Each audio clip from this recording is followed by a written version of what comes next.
Sean todos bienvenidos a este nuevo Vamos Somos Chilenos. Estamos aquí en la Radio Portales, martes 2 de septiembre. Yo no sé si ustedes sienten ese aroma de empanada, anticucho, a choripán, si ven esas hermosas banderas flameando, porque ya nos acercamos al 18, el mes patrio, y debo decirlo, creo y estoy seguro, tengo la convicción de que tenemos la bandera más hermosa del mundo. Pero, como este programa no se trata de lo que a mí me gusta, sino lo que ustedes quieren escuchar, les tenemos a grandes panelistas. Partimos saludando a Rodrigo. ¿Cómo está, Rodrigo? Hola Mike, ¿cómo estamos? ¿Tanto tiempo? Muy bien, gracias. Y también tenemos una sorpresa. Vanessa Ferrer Radovic, procuradora, publicista, especialista en derecho de familia, casi abogada, dobladora, actriz de doblaje, una mujer extraordinaria. Vanessa, ¿cómo estás? Hola Mike, muchas gracias por invitarme de nuevo. Un gusto estar contigo, Rodrigo. Y un saludo a toda la gente que escucha.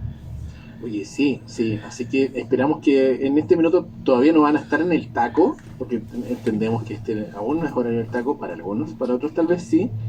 Y queríamos comentarle a la gente, estuvimos conversando acerca de un caso, yo me imagino que a todos nos indignó, un caso terrible de un doctor que trabajaba con niños, traumatólogo infantil. El tipo se dedicaba a tocarle a los niños. ¿Qué me dices tú acerca de eso, Rodrigo? Yo entiendo una pincelada de lo que señala Vanessa, pero creo que es importante que conversemos de esto. Sí, mira, justo estábamos hablando antes de empezar esto, lo importante y lo sustancial que es este caso para toda la gente, sobre todo lo dramático que llega a ser. Y ese es un problema que tenemos que ya estar enfrentando, pero urgentemente. Y ahí es donde quiero darle también el pase a nuestra panelista, porque compartimos una visión muy cercana. Y me gustaría que ella lo diga para todos nosotros. Bueno, como algunos ya saben, yo estoy en la lucha por la infancia, intentando proteger los derechos de los niños, niñas y adolescentes, y el tema justamente de la pedofilia, la pederastia y todos aquellos delitos que se cometen en contra de niños, niñas, hoy día tienen penas en lo jurídico que a mí en lo personal me parecen muy bajas.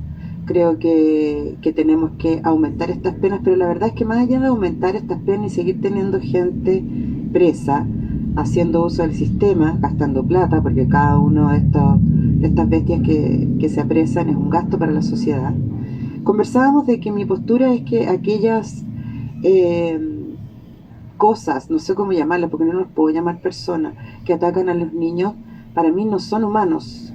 Por tanto, cuando se habla tanto del respeto a los derechos humanos, ahí es el límite en el cual yo logro separar las cosas. Una persona que ataca a niños no es un humano. Por lo tanto, como no es un humano, no requiere que se implementen los derechos humanos, y por tanto creo yo que el debate se abre a la desuscripción de los tratados internacionales en contra de la pena de muerte cuando se trata de vulnerar a los niños, porque les destruye la vida para siempre.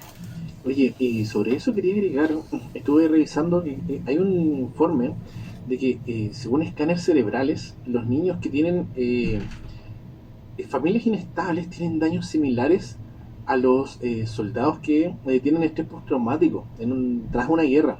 Entonces, imagínate si eso pasa con un niño que vivió en un ambiente hostil e inestable con discusiones y peleas.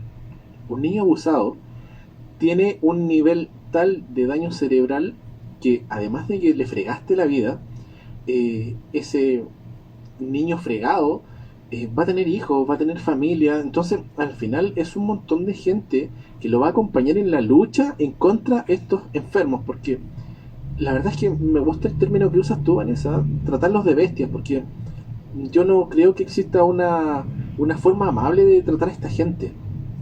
Hay un puntito, no es que tengan un daño cerebral, es un daño psíquico, ¿ya? Es un daño a su psique. Es distinto porque el daño cerebral tiene que ver con lo integral, tiene que ver con lo físico, como tal. Efectivamente, una niño o niña adolescente que haya sido abusado en cualquiera de sus ámbitos genera un estrés postraumático. Y esto depende no por el tipo de violencia que haya ejercido la persona hacia el niño, sino que tiene que ver justamente con la forma de que tiene el niño para poder enfrentarse a este daño. Nosotros somos adultos, si alguien nos dice una mala palabra, nos dice algo feo, podemos soportarlo, la gran mayoría. Pero los niños no tienen esa herramienta, no tienen forma de poder armar una defensa contra las cosas que uno le hace a ellos. En ese sentido, cualquier tipo de agresión deja una marca. Oye, ¿sabes qué es lo que es más grave? Es que yo no he escuchado al mundo político pronunciarse acerca de esto. Yo no he escuchado al servicio Mejor Niñez. No he escuchado a nadie. Es como que a nadie le importa. Yo entiendo que estamos en campaña. Yo entiendo que los niños no votan. Pero ¿cómo es posible que a nadie le importe? Yo me imagino que ustedes están indignadísimos escuchando lo que le estamos diciendo. Y la verdad es que yo considero, en lo personal, y me hago cargo de mis palabras, de que son el peor tipo de criminales posible los abusadores de niños. Incluso dentro de todo el submundo, el COA, el ARGOT, que tienen los presos, el violador es el peor tipo de criminal. Pero el pedófilo es peor que el peor tipo de criminal, ¿se entiende, no? Absolutamente.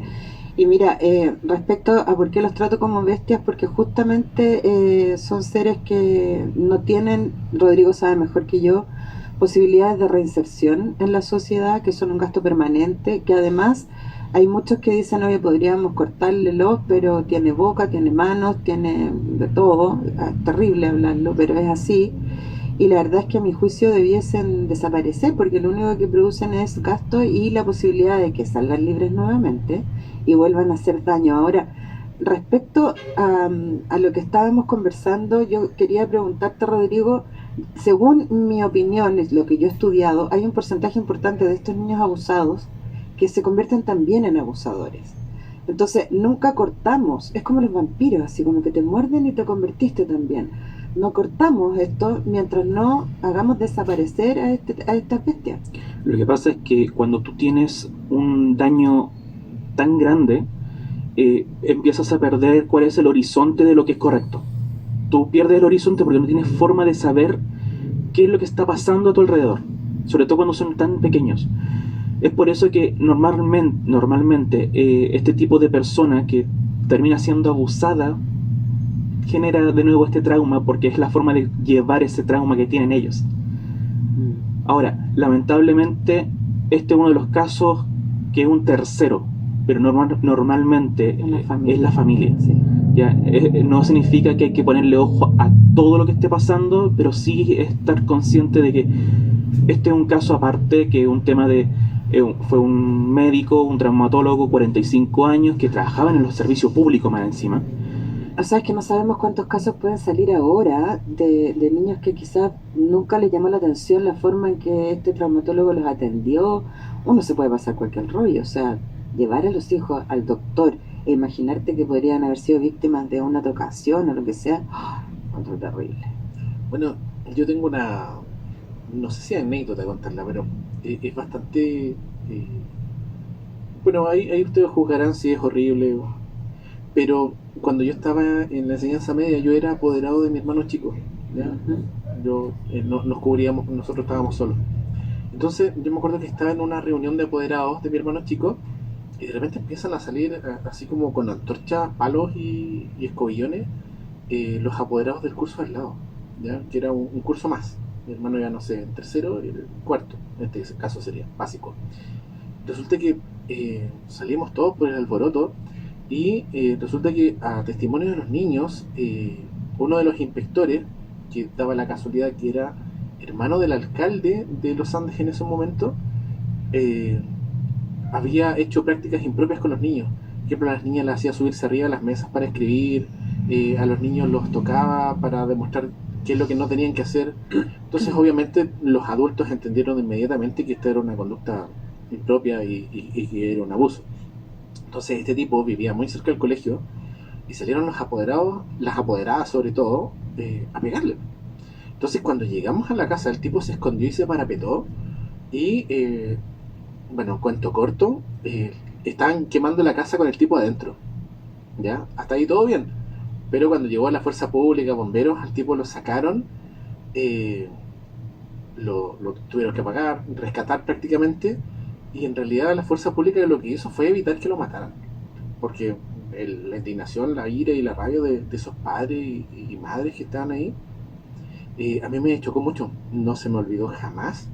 Y la verdad es que fue tal la sensación que te entregaba, ese dolor que te transmitían, que yo no sentí que estuviera mal que quemaran a ese tipo adentro. Lo que pasa, Mike, es que claro, se habla mucho de los derechos humanos y no sé qué, y está bien, existen derechos humanos que están constitucionalmente consagrados y son importantes en las cárceles, a los reos, etcétera. Pero cuando tocan a niños, estamos hablando de otro nivel, estamos hablando primero de que es evidente que no existe consentimiento alguno, porque los niños no pueden consentir, por algo son inimputables jurídicamente. Estamos hablando de un abuso psicológico profundo. Estamos hablando de una manipulación extorsiva, porque generalmente les dicen que no les cuenten a los papás, porque algo les puede pasar, y entonces le están destruyendo ese espacio de tiempo que es el más importante, que es con el que vamos a vivir el resto de nuestra vida, que es la infancia. Porque todos los seres humanos adultos vivimos a partir de lo que fuimos o lo que hicieron de nosotros también en la infancia, entonces le estoy marcando la vida entera. Por eso yo insisto y vuelvo al punto de abrir el debate. Uno, cuando habla desde lo jurídico, desde lo psicológico, ¿cierto? De ciencias que se estudian, es una cosa. Pero cuando a ti te tocan a tu hijo, ¿qué pasa? O sea, a mí me tocan a mi hija y yo sé que yo soy capaz de hacerle cualquier cosa. Y me da exactamente lo mismo todo. Porque ahí se me olvidan todas las técnicas que he estudiado durante la vida. No sé cómo lo ven ustedes. Es que te olvidas de los estatutos del hombre cuando tocan a tus hijos, pues en el fondo es lo que más amas. Mira, yo no tengo hijos, así que... pero me dedico justamente a esto. Entonces entiendo o quiero entender y poder sentir lo mismo que siente una persona que ha pasado por esto, para poder ayudarla, poder... al menos que no esté sola en el dolor, ¿ya? Sé que no puedo reparar el daño, porque es imposible reparar el daño, pero sí es posible llevar una vida normal, o lo más cercana a lo normal. Y sé que es muy difícil, es completamente difícil y obviamente no se lo deseo a nadie.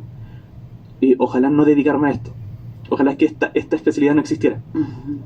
Es como Sí. Utópico, Sí, ¿ya? claro. Pero ojalá que no existiera. ¿Ya? Pero no es así. Oye, Y mientras siga existiendo este tipo de gente, lamentablemente va a seguir existiendo esta especialidad.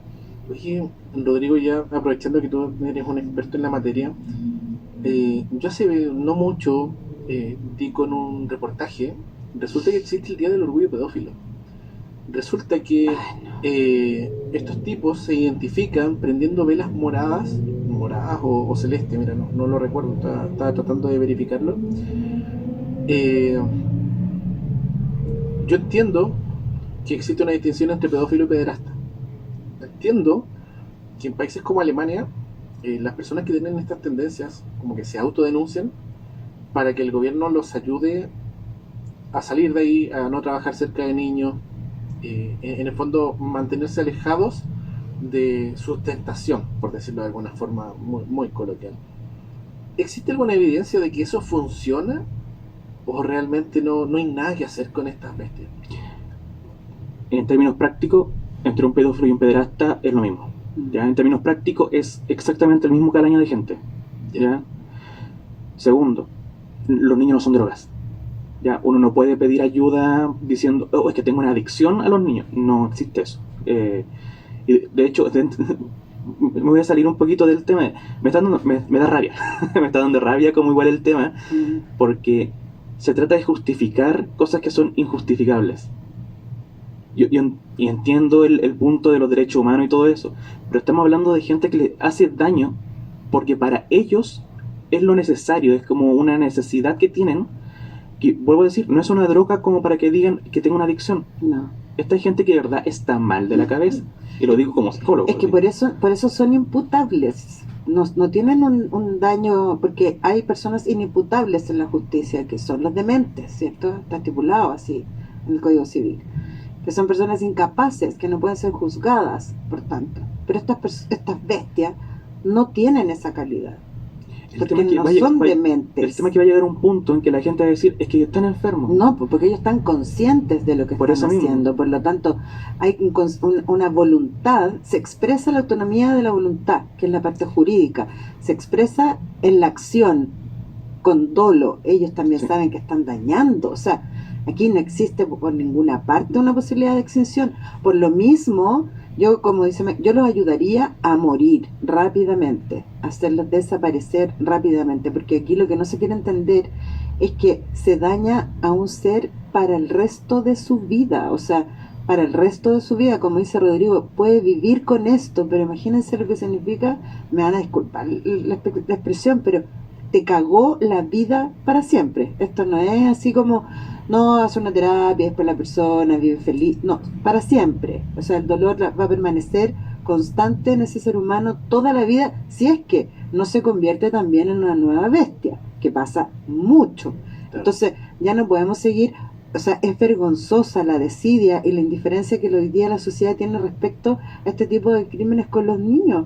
Vemos todos los días en las noticias violadores de niños, abusadores de niños, para qué hablar de la familia, que por supuesto hay familiares, hermanos, tíos, primos, el propio padre, etcétera, todos los días, y vemos que las penas son 6 años, 10 años, 15 años, o sea, es broma, así como si fuera, no sé, robarse... De hecho, el promedio está en 3 años. Imagínate. Son 3 años, 6 meses. O sea, eso ya es vergonzoso. Eso es lo que tenemos que llegar a cambiar al Congreso de manera urgente. Pero es que lo que decimos al comienzo, los niños no votan. Sí. Y mientras no voten, no les va a interesar al gobierno porque... Mientras no hay un lobby de niños, a lo menos a los políticos tradicionales no les va a interesar. Ya mostraron que no les interesa. Bueno, por eso estamos trabajando para poder hacerlo. Sí, porque esto ya basta. No sé, a mí me consta el trabajo que tú has hecho, Vanessa, que es espectacular. Obviamente nunca va a ser suficiente. Mientras haya un niño viviendo estas situaciones, no es suficiente. Si es que yo me acuerdo, y de verdad que a mí me dan ganas de llorar. Yo soy una persona que jamás llora, ¿ya? Cuando me acuerdo del caso de la niña Ámbar, esa es que una niña que no conoció un momento lindo en su vida para que este maldito, porque no tengo otra forma de expresarme, la terminaba matando por una pensión de unas lucas, ¿cachai? Una persona que incluso fue entrevistado, y voy a lo que decías tú de las penas muy bajas, y que en entrevista le preguntaron, ¿tú crees que deberías salir libre? No, porque probablemente lo voy a hacer de nuevo, me conozco. La historia de Hugo Bustamante es tremenda porque él ya estaba encarcelado por el delito, le decían, el asesino del tambor. Exacto. Él ya había matado a su pareja y a su hijo, los había descuartizado y lo había metido a un tambor. Se fue preso con una condena perpetua, entre comillas, era una perpetua simple, por lo tanto, supuestamente la mitad de la condena de los 20 años tenía posibilidades de beneficios carcelarios, y en una situación de hacinamiento carcelario se le dio la posibilidad, después de un análisis de gendarmería respecto al comportamiento de este personaje, de salir en el gobierno de Michelle Bachelet. No nos olvidemos, por favor, porque esa señora hizo mucho daño a la infancia, mucho, y tengo datos al respecto. Y sale este hombre y nuevamente comete otro delito, y ahora después nos damos cuenta y nos enteramos que tenía más gente muerta en el patio de la casa. Sí, y nos enteramos por la prensa, básicamente, porque lo estaban entrevistando y él le contó a la periodista, no, si sé que tengo unas personas más ahí en el patio enterradas. Eso es lo que pasa cuando las penas son tan flexibles, ¿sí? Hay gente que no se rehabilita. O sea, yo me imagino que tú me puedes refutar o me puedes decir, sé que en realidad tienes razón, pero hay tipos de personas que disfrutan haciéndolo y no se los vas a quitar. Es que ese es el punto cuando decimos que la gente que hace este mal, créeme, no va a cambiar nunca. No va a cambiar, no hay forma. No. Una lobotomía podría ser, ya. En el mejor de los casos, una lobotomía, le quitáis la mitad del cerebro, no sé. Pero aún así probablemente va a seguir la intención de querer hacer daño. ¿Y para qué si vamos a ir gastando plata? Claro, más encima lo pagaría el gobierno. Sí, no, todos nosotros, claro, no el gobierno. Incluyendo a la víctima. Estaría trabajando todos los meses para contribuir a la... Exacto. No, es una cosa espantosa. O sea, me van a disculpar, pero yo de verdad, y yo voy a trabajar para eso. Nosotros tenemos que suscribirnos de los tratados internacionales respecto a la pena de muerte y solamente abrirlo para las personas y bestias que abusan de los niños, niñas y adolescentes. Del resto yo no tengo problema que existan penas de perpetuas calificadas, simples, que saquemos los beneficios, porque todo el mundo dice, no, pero perpetua, perpetua. Pero eso en la práctica jurídica no existe, y menos con el hacinamiento que hoy día tenemos en las cárceles. O sea, bueno, no importa, esa discusión la podemos evitar, pero cuando se trata de niños, no podemos ser flexibles. No podemos seguir normalizando el abuso que están sufriendo los niños en nuestro país y en el mundo entero. Quiero contar algo, si me permites, más cortito. Yo en el año 2007 empecé a trabajar como asesora comunicacional de la ONG ODNAVE, que es una organización de abogados que defiende causas de niños vulnerados en el Sename.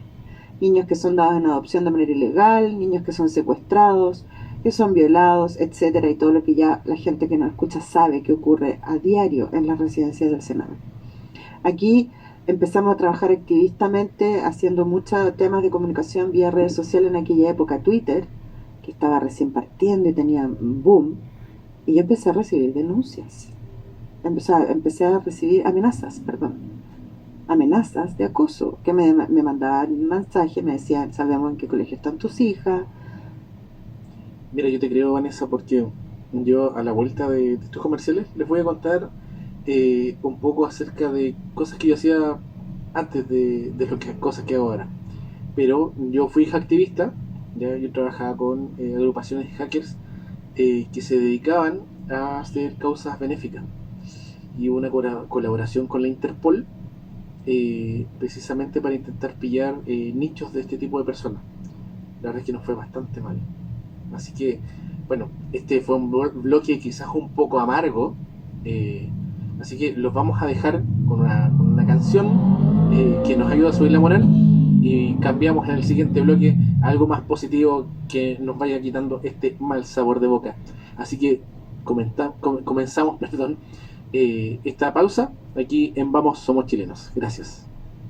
Hola a todos, estamos de vuelta en Vamos Somos Chilenos, nuestro segundo bloque después de esa canción, para ir amenizando un poquito la conversación. Pero los temas incómodos hay que tocarlos, y no podemos esconder estas cosas bajo la mesa. Así que tenemos aquí a Rodrigo nuevamente, y Vanessa sigue con nosotros. Gracias. Feliz de estar aquí con ustedes, chicos. Bueno, nos estabas proponiendo un tema, ¿ya? Yo estaba cerrándole para terminar de contarle a la gente. Con estos grupos de activismo, finalmente se hizo caer alrededor de 3.000 de estas bestias a nivel mundial, y aparecieron abogados financiados no se sabe de dónde, poniendo recursos de protección, y finalmente como los métodos que se utilizaron para capturarlos no incluyeron niños reales, estas personas quedaron libres, afortunadamente identificadas bajo las investigaciones de Interpol, pero lamentablemente libres. Así que Vanessa, Así que tenemos mucho que hacer al respecto. Así mucho es. que hacer. Y ahora un poquito como dando vuelta el tema, o quizás viéndolo desde un lado más jurídico, yo quería contarle a la gente que nos está escuchando que dentro de las labores que yo hago es colaborar con una fundación maravillosa que se llama Crianza Compartida. Es una fundación que lo que hace es entregar ayuda jurídica y psicológica para padres y madres desvinculadas de sus hijos por situaciones de justamente conflictos familiares, conflictos de adultos. Primero contarles que con la fundación está preparando un conversatorio internacional que vamos a tener desde el día 6, déjame buscar la información bien para no equivocarme, sobre falsas denuncias. ¿Y qué es lo que nosotros estamos intentando poder introducir dentro de la legislación chilena respecto a las falsas denuncias? ¿Y por qué existen estas falsas denuncias? Resulta que en una separación conflictiva de adultos, cuando hay procesos que se han ido judicializando durante mucho tiempo, cuando una pareja se separa y han habido demandas de visita, de pensión, de cuidado personal y vulneración y BIF, y vamos teniendo todas las causas, y uno de los padres quiere desvincular al otro de sus hijos, la carta última, digamos, el joker, la pieza que termina el ajedrez, que da el jaque mate, es una falsa denuncia de abuso sexual, principalmente contra el padre que ha abusado supuestamente de sus hijos. Lamentablemente esa situación cada día está aumentando más. ¿Y por qué? Porque esa carta de triunfo final sí logra desvincular definitivamente al padre de sus hijos, porque lo que hace la justicia es inmediatamente interponer una medida cautelar de alejamiento y se comete una aberración jurídica que es olvidarse completamente del principio de presunción de inocencia. Aquí es al revés. ¿Ya? Acá el denunciado Eres culpable. culpable hasta que se muestre lo contrario. Exactamente. Entonces ya estamos incurriendo primero en una aberración jurídica. Segundo, comienza una desvinculación que dura mucho tiempo porque los sistemas de familia están colapsados. La cantidad de procesos judiciales no da abasto, los funcionarios que tenemos, el sistema ya no puede más, se judicializa todo.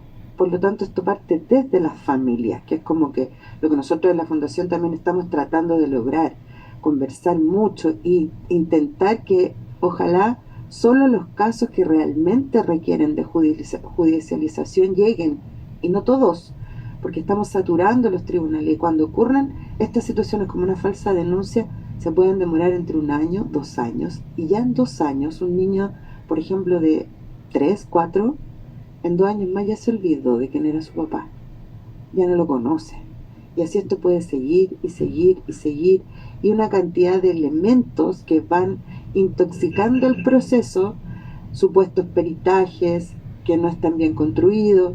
Si no tienes la cantidad de dinero suficiente, no puedes hacer un metaperitaje para peritar ese peritaje, digamos. O sea, el sistema lamentablemente hoy día no está funcionando.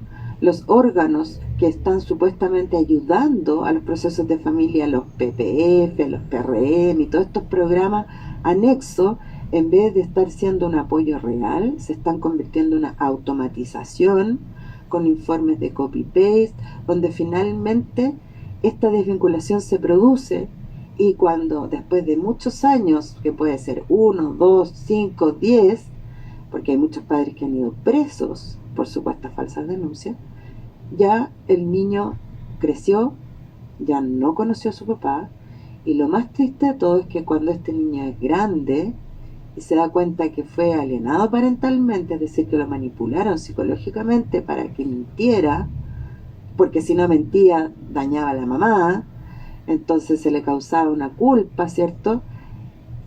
Ya mató a la mamá. Entonces mató al padre, mató a la madre y quedó huérfano. Bueno, es justo lo que estaba hablando sobre el daño psicológico. Estas familias disfuncionales generan eso, generan un trauma tan grande que es similar o puede llegar a ser un trauma, un estrés postraumático. El tema aquí es que sale muy barato hacer la falsa denuncia. El tema es que no se persigue judicialmente a quien hace la falsa denuncia. Entonces, es que yo pensé que... y esa es la excusa más barata que saca la madre, o también puede darse en el otro caso, que es mucho más raro, pero se da. Sale muy barato decir, oye, ¿sabes qué? Mi pareja es una abusadora de niños, entonces hay que poner una medida cautelar. Así es. Lamentablemente, mentirle al sistema sale muy barato. Mira, yo tengo un primo que él se autoeliminó. Él fue denunciado por su pareja. Él iba a dejar a su pareja y ella lo denunció por abuso contra su hija, que era hija de ambos. Resulta que cuando él supo de la denuncia, se mató. Resulta que en el funeral la niña lloraba pidiendo perdón de que su mamá la había obligado porque si no la iba a sacar del colegio donde ella tenía a sus amigos. Entonces, claro, la niña no entendía las dimensiones de la denuncia que hicieron. Pero a mí me costó un primo, me costó un familiar, un amigo muy querido.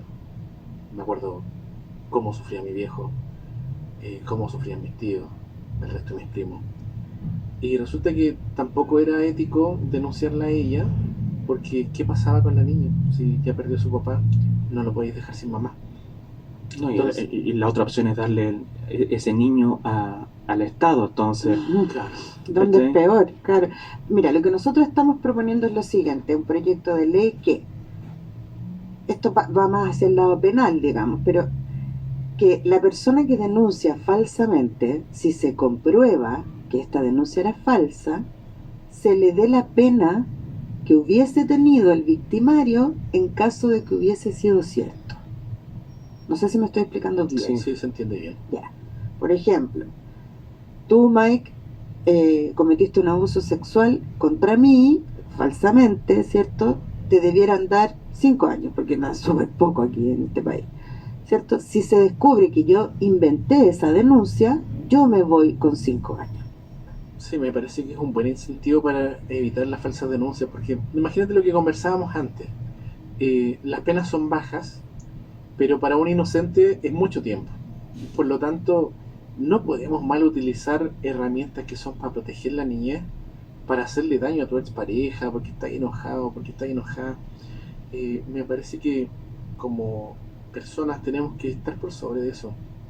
Pero es que aquí se ocupan a los niños como moneda de cambio. Es el tema que al final da rabia cuando uno trabaja con este tipo de temas. Que, oye, se les puede decir a los niños cualquier cosa para hacerle daño a tu expareja, ocupas a los mismos niños como intermediarios, como buzones de carta, porque están viendo todo el tema y siempre están... ¿Cómo haces tú para que esta niñez de verdad sea Más sana. más sana? Mira, Rodrigo, nosotros también estamos promoviendo, dentro de las cosas que hacemos en la fundación, estamos proponiendo esa que te comento de falsas denuncias. La segunda, y muy importante, es crianza compartida. ¿A qué nos referimos? Si bien la ley establece una crianza compartida, solamente la puede decretar, que se llama cuidado personal, el juez por acuerdo de las partes.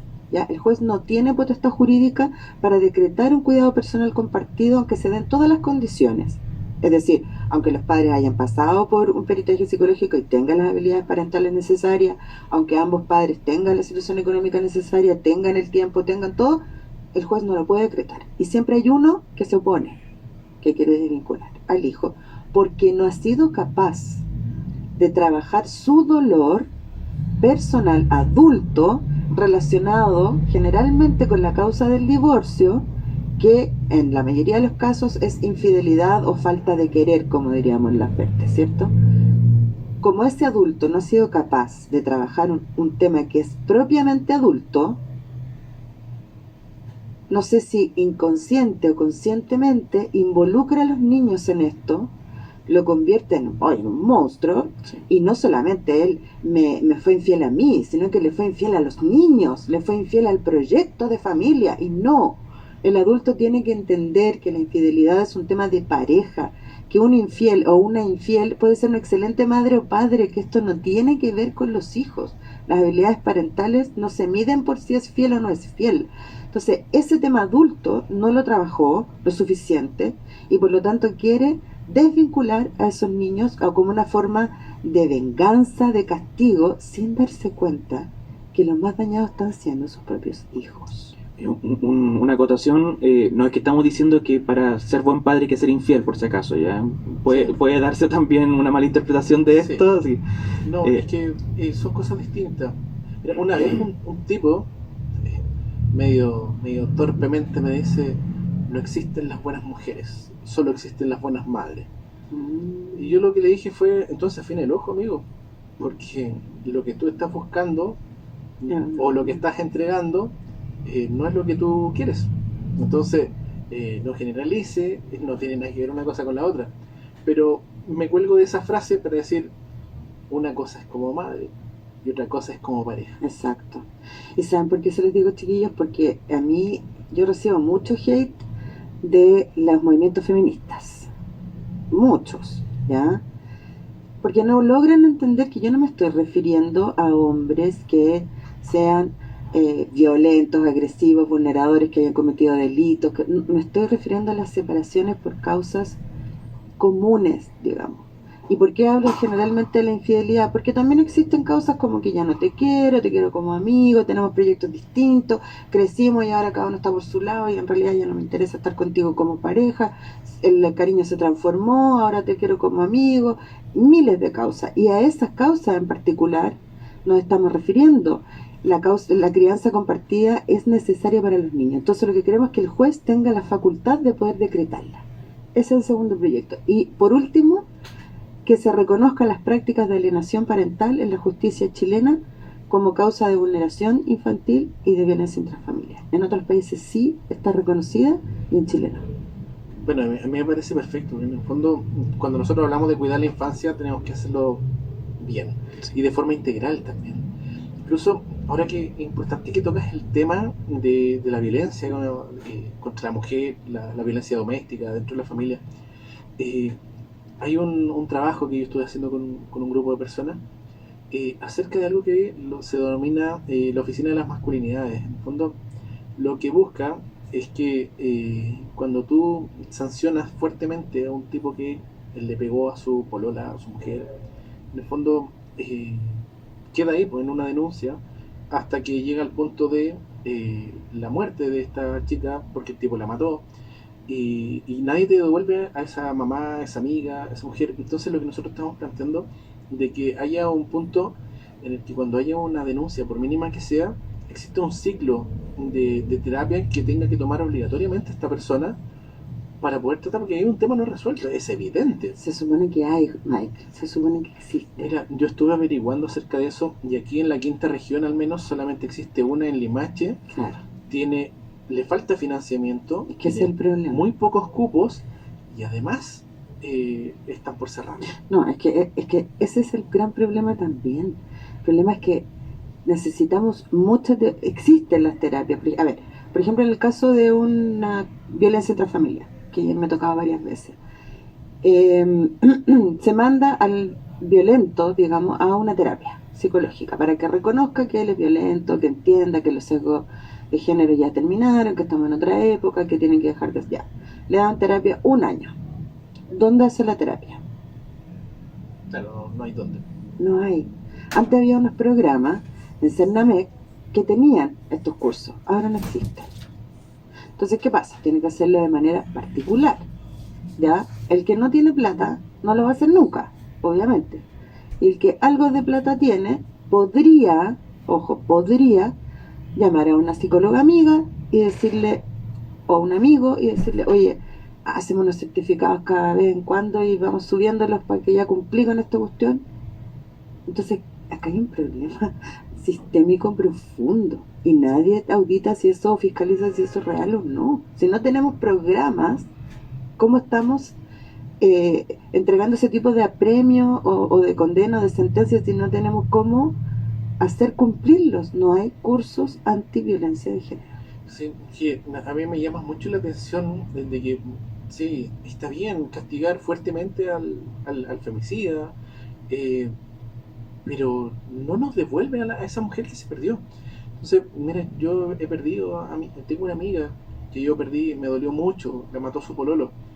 El tipo también hace poco salió libre por sobrecupo carcelario, entonces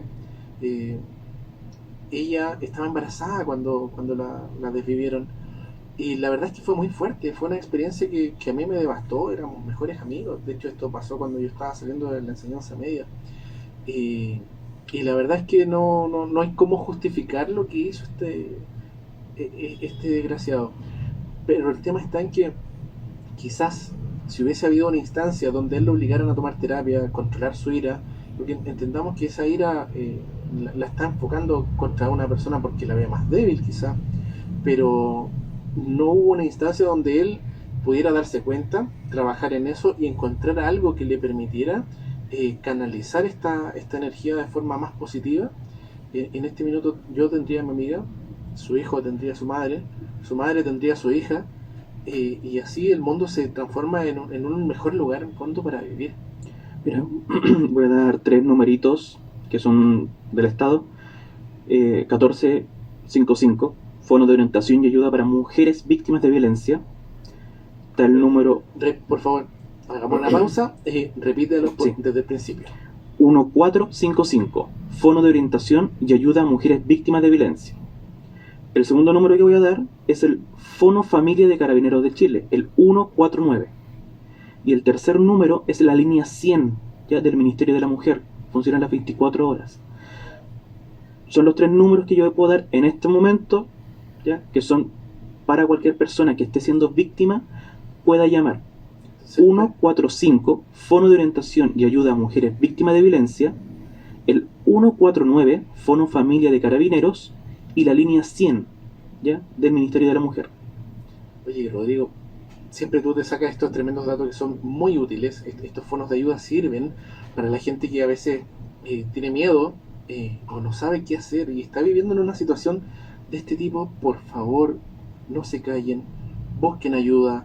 Estos números les van a permitir conseguir tanto orientación como incorporarse en programas donde las van a proteger a ustedes, si es que tienen hijos, a sus hijos, pero nunca, por ningún motivo, permitan estar en una casa donde las están maltratando, donde las están golpeando, donde las están humillando. Ningún ser humano merece eso. Permíteme decir algo que probablemente muchas de las que están escuchando no les va a gustar. Pero también decirle a los hombres que sufren violencia intrafamiliar, porque hay, y muchos, no necesariamente golpes, hay muchos hombres que sufren violencia psicológica de parte de sus parejas mujeres. Si queremos igualdad de género, tenemos que tener igualdad de género en todos los aspectos. Es cierto que la mayoría de los agresores de familias son hombres, pero hay un porcentaje cada vez mayor de hombres que están siendo víctimas de violencia psicológica por parte de sus mujeres, que se atrevan a denunciar. Es que ese es el punto, es que no es que ahora esté cambiando, ahora se está dando que ahora están denunciando, pero quizás cuánto tiempo también estuvieron mucho tiempo callados. Aquí el tema es que hay un montón de datos que no sabemos porque la gente no hace la denuncia. Exacto. Y es importantísimo hacer las denuncias ante cualquier hecho, desde un simple hurto hasta un tema de violencia intrafamiliar. Haga la denuncia, no importa si usted es hombre o si es mujer, como se quiera identificar, haga la denuncia, es importante. Yo entiendo que la gente a veces no hace la denuncia porque sabe que el sistema tiene problemas de funcionamiento, pero es importante que la haga porque además dicta precedente. Sí. Se abren investigaciones, pueden ser lentas, quizás no funcionan perfecto, pero es justo necesario, como dice la oración.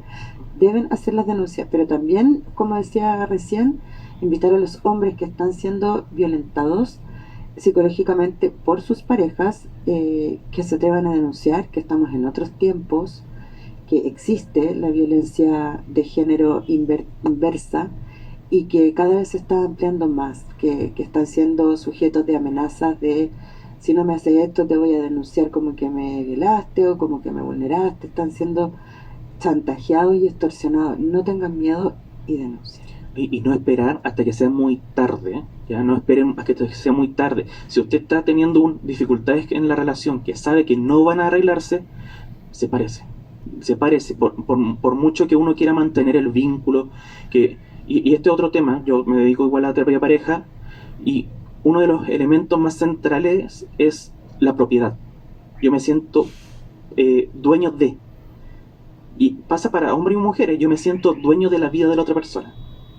Yo como un liberal clásico me parece horrible uno crearse dueño, que la propiedad privada también pasa para las personas. No, si usted se siente que está siendo vulnerada en todo sentido, si usted, hombre, también está siendo vulnerado, haga la denuncia, o por último, sepárese en buenos términos. Conozco muchas personas que tienen hijos en común, se han separado, están bien. ¿Ya? Hay un humorista mexicano que me gusta, Franco Escamilla, y en uno de sus shows él decía: si el padre o la madre vale menos de $1, que no se lo metan al niño a la cabeza, que el niño lo descubra solo. Ya en el futuro él sabrá si él quiere seguir la relación con su padre o su madre, pero no le metan la idea en la cabeza, que lo descubra solo, ¿ya? A menos que obviamente esté siendo víctima de. Obviamente. Pero si no es así, ¿para qué hacerle un daño que no sirve? Y ahora ojo, porque también caemos de repente en esto de que, oye, pero es que el papá, ¿cómo es? Pues el papá es, no sé, es súper mal genio y es súper retador, o la mamá es súper loca. Oigan, ningún papá o mamá es perfecto, es el papá que les tocó. O sea, también no tratemos a nuestros hijos como que tienen que tener un papá o mamá perfectos porque si no es terrible. No, si el papá tiene mal carácter, bueno, es el papá que les tocó. Si el papá es medio indiferente o contesta monosílabos, bueno, es el papá que les tocó. Si la mamá de repente se le olvida mandarle en la colación, bueno, es la mamá que tienen. O sea, tampoco anden buscando la perfección, porque resulta que ningún papá o mamá nos enseñan a ser padre o madre. Y para terminar, solamente contar muy cortita mi experiencia, que siempre trato de contársela a la gente. Yo estoy divorciada hace 11 años Y yo me llevo súper bien con el papá de mis hijas y toda la gente se ríe porque yo digo, yo lo quiero como mi hermano. Oye, es raro escucharlo, ¿no? Mira, todavía nos queda tiempo. ¿Cómo es eso? Lo que pasa es que, como yo decía en algún momento, el amor se transforma. Sí. Y como nosotros nos separamos por temas típicos de pareja, no hubo violencia, no hubo nada de estas cosas graves. Nos separamos por temas de que la pareja murió a la flor, digamos. Nosotros tuvimos una muy buena separación. Incluso nosotros fuimos a hablar con una psicóloga infantil para que nos explicara cómo plantearlo frente a nuestras hijas que tenían 8 y 4 años. Y nosotros tuvimos una asesoría con esta psicóloga y así se las planteamos a nuestras hijas, con la ayuda de ella, para que fuese algo lo menos doloroso y marcador posible. Y les contamos que el amor nuestro se había transformado, que no es que no nos quisiéramos, porque es tan doloroso cuando a los niños les dicen, no, es que papá y la mamá ya no se quieren. No, a los niños no les gusta escuchar eso. Papá y mamá se quieren mucho, lo que pasa es que el amor se transformó y ya no es un amor romántico de besitos, sino que ahora es un amor de hermanos. Y saben que nos dio muy buenos resultados. Nosotros tenemos hijas muy sanas, somos muy amigos con Sergio. Él ahora, hace unos 4 o 5 años, vive en otro país, en Ecuador, por temas laborales. Tiene una nueva señora que es maravillosa, la Alejandra. Me llevo muy bien con los dos. Es parte de la crianza de nuestras hijas todo el tiempo. Él habla con las niñitas todos los días por video, cámara, por lo que sea. Está presente en las reuniones de apoderado en el video. Si hay que llevarlas al doctor, está en el video. Por suerte hoy día tenemos esa tecnología. Imagínense, antes no la teníamos. Participa de todas las decisiones. Yo siempre lo converso con él, cualquier cosa que haya que tomar decisiones respecto a las niñas. Y se puede. Y créanme que las niñas nacen con una sanidad y una salud tan hermosa. Y decidimos hacerlo así porque teníamos lo más importante de nuestras vidas en común: las niñas. Y cuando el amor hacia nuestras hijas sobrepasa el amor propio, créanme que se puede, es un tema de voluntad.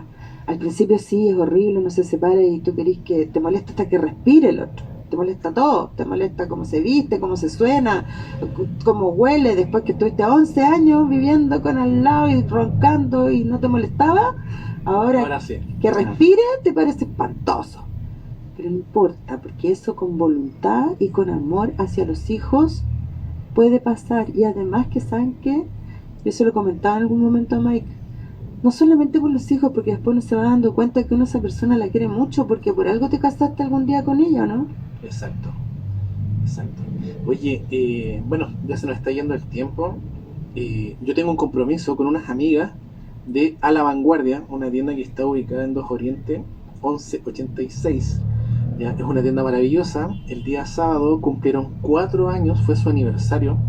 Están dando regalitos, tienen una rueda donde tú puedes ganar un porcentaje de descuento, una prenda gratis incluso. Así que chicas, si les gusta la moda, les gusta la tendencia, hay ropa muy bella en la tienda A La Vanguardia, 2 Oriente 1186 Villa del Mar. Vayan a darse una vuelta y cuéntenles que escucharon este anuncio y les van a hacer un cariñito.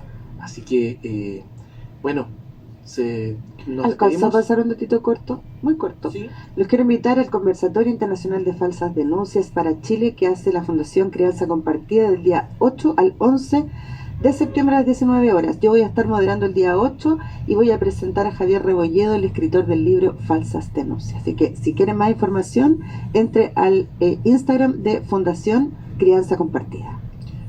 Yo voy a dar mi Insta. Cualquier duda, consulta, pregunta, me la puede hacer abiertamente en Insta. Mi Insta es @ps.rodrigossalinasrojas. Dele, yo contesto cada vez que puedo. Bueno, un agradecimiento gigantesco a Radio Portales por darnos este espacio. Este fue Vamos, Somos Chilenos. Un abrazo, nos vemos en el siguiente martes. Chao, chao. Chao. Los amamos.